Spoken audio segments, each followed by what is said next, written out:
Today I'm going to show you how to make sourdough starter at home. It's really easy to make at home. It does take some time. It takes about 7 to 10 days until the sourdough starter is mature enough to use in like bread. We're going to take our container and then we put it on the scale and you hit the zero out to zero it out. And now we have some options for the flour. We need equal parts in weight, not volume, equal parts of flour and water. And it's really important to use unbleached flour. And it's usually recommended to start with something like a dark rye flour or a whole wheat flour. Again, unbleached. Just take some flour here and we are going to measure out enough so we can reach 100 grams. And now we want to add the water. This is room temp water and I'm using filtered water. And I want to zero this out again. And then we want to add 100 grams of water. So 1-to-1 ratio.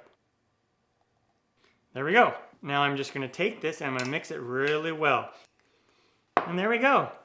And then you're going to just put the lid on loosely on there. You don't tighten it or anything. And I'll let this sit for 24 hours.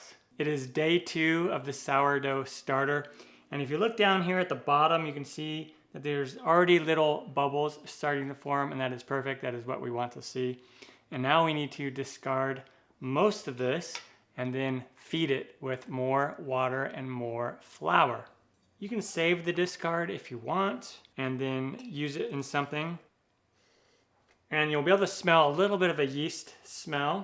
All right, now we'll put this on our scale here and we will zero it out. And then so I want to measure in 100 grams of warmish water, filtered water.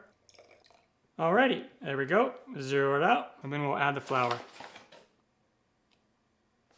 And this is all you need to do to maintain your starter after it's activated, is you just feed it. And when the starter is complete, you only need to feed it, if you store it in the refrigerator, you only need to feed it like once a week. Come in here and we'll give this a good mix. And make sure you get down to the bottom, and so you mix it in with that other stuff that was from the day before.